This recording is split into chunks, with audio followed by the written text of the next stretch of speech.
karbon dioksida atau lebih sering dikenal dengan CO2. CO2 ini merupakan gas yang secara alami terdapat di atmosfer. Senyawa ini terbentuk dari satu atom karbon dan dua atom oksigen, menjadi molekul yang sangat berperan penting dalam keseimbangan iklim dan kehidupan di bumi dengan cara menyeimbangkan suhu di bumi agar tetap hangat. Namun, konsentrasi CO2 di atmosfer memiliki perubahan dengan mudah, terutama setelah perkembangan peradaban manusia dan revolusi industri. Mari kita bahas mengenai konsentrasi CO2 yang ada di dunia sebelum memasuki era revolusi industri, yaitu sebelum tahun 1750.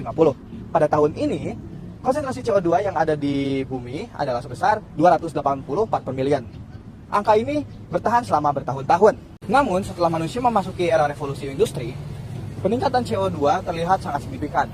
Pada tahun 1850, konsentrasi CO2 di alam adalah sebesar 290 part per million. Bahkan pada tahun 2013, konsentrasi CO2 yang ada di bumi itu melebihi 400 part per million. Dan angka konsentrasi CO2 tertinggi yang ada di bumi ini adalah sebesar 423,6 part per million, yaitu pada bulan Juni tahun 2024. Ada pula faktor-faktor yang mempengaruhi mengapa CO2 di bumi ini meningkat. Yang pertama adalah penggunaan dari bahan bakar fosil, yang dimana hampir 85% energi global di bumi ini dihasilkan oleh minyak bumi, gas bumi, dan juga batu bara. Yang kedua adalah penggundulan hutan. Saat tidak adanya hutan atau berkurangnya hutan yang ada di bumi ini akan membuat kemampuan alam dalam menyerap karbon dioksida itu juga berkurang. Yang ketiga adalah produksi semen, yang dimana prosesi kimia yang memproduksi semen ini menghasilkan CO2 yang lumayan banyak.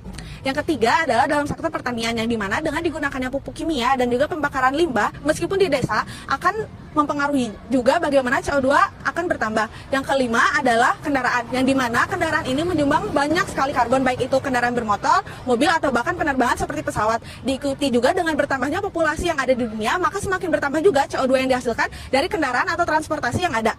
Peningkatan konsentrasi CO2 di atmosfer menyebabkan efek rumah kaca yang mengarahkan pada pemanasan global. Gas-gas CO2 pada rumah kaca mencegah panas matahari kembali ke luar angkasa dan meningkatkan suhu global. Dampaknya meliputi perubahan cuaca ekstrim, pencairan es di kutub, dan kenaikan permukaan laut yang mengancam wilayah pesisir dengan banjir.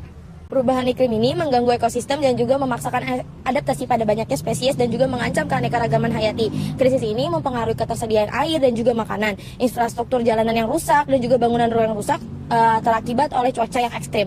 Dari cuaca ekstrim tersebut mengakibatkan banyaknya jalanan yang rusak dan juga pastinya perlu membutuhkan banyak biaya untuk memperbaikinya. Oleh karena itu, penting untuk mengurangi konsumsi energi dan juga mendukung reboisasi dan beralih ke sumber energi yang terbarukan.